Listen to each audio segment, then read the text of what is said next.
সাহাবায়ে কেরাম নবীজি যেটা করতে বলেনি সেটা করেনি। আমরা কি হয়েছি যে সাহাবায়ে কেরামের চাইতে বড় হয়ে গেছি। সাহাবায়ে কেরাম নবীজির ছাত্র, সবকিছু সচক্ষে দেখেছে। সাহাবায়ে কেরাম নবীজির কোন কথার উপর আঙ্গুল তুলতে সাহস পায়নি। কিন্তু বর্তমান পৃথিবীতে যারা কোরআন শরীফ সহি শুদ্ধভাবে পড়তে পারে না, তারা আজকে বড় বড় হুজুর সেজে বসে আছে। জাহাঙ্গীর হুজুর সিলেটি,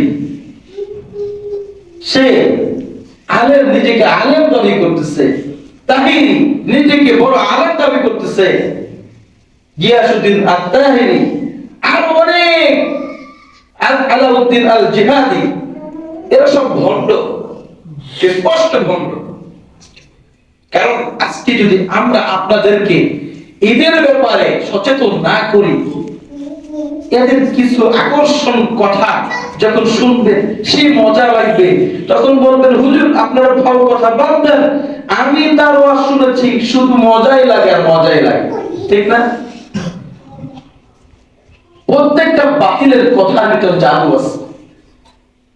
ইন্নাল বায়ানা লা সিহরুন, প্রত্যেকটা মানুষের বয়ানের মধ্যে জাদু আছে।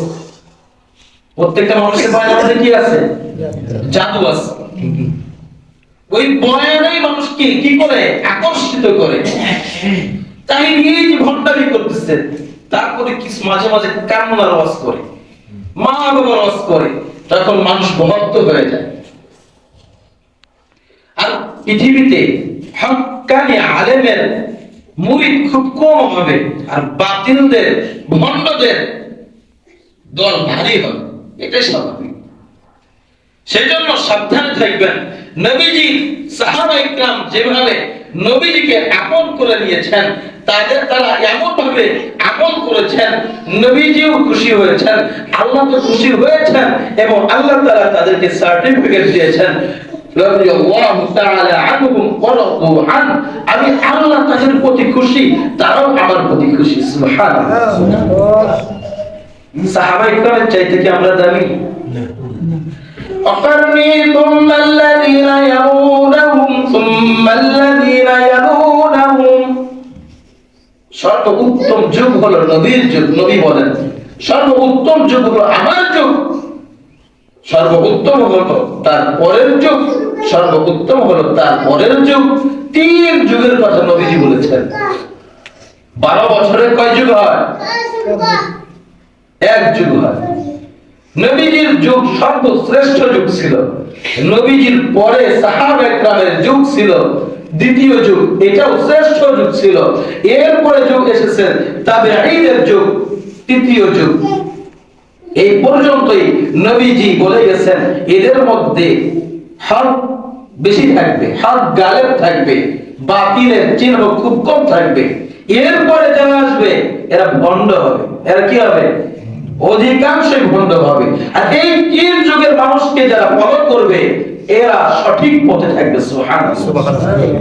তো উলামায়ে দেওবান্দ, উলামায়ে আহলে হক, আমরা যারা আছি, আমাদের আলেমরা, আমাদের বড়রা যারা ছিলেন, এরা সকলে কি করেছেন?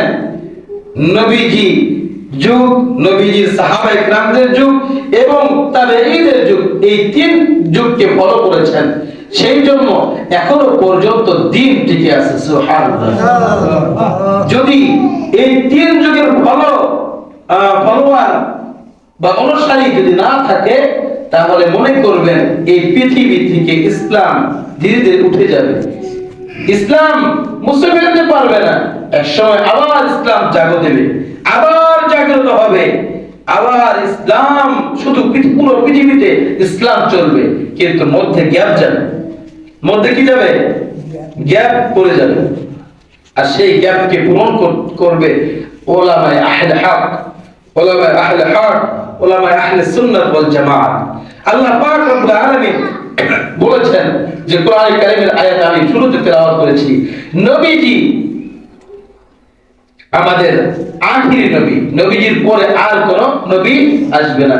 কিন্তু কিয়ামতের আগ পর্যন্ত 30 জন ভণ্ড নবী দাবি করবে। নাউজুবিল্লাহ। পাকিস্তানে একজন ভণ্ড নবী কয়েকদিন আগে দাবি করছে আমার মতোই দাড়ি, আমার মতোই পাগড়ি, আমার মতোই সব, এই ভণ্ড নিজেকে নবী দাবি করেছে। পরে জানা গেল সে হলো সাত গ্রুপ। কি গ্রুপ? বর্তমান সাত গ্রুপ বের হয়েছে না তাবলীগের মধ্যে। এই সাত গ্রুপের একজন অনুসারী নিজেকে নবী দাবি করছে। নাউজুবিল্লাহ। আল্লাহ পাক রব্বুল আলামিন এই সমস্ত গোমরাহ বাতিল ফিরকাদের হাত থেকে আমাদেরকে হেফাজত করে। আমিন বলেন।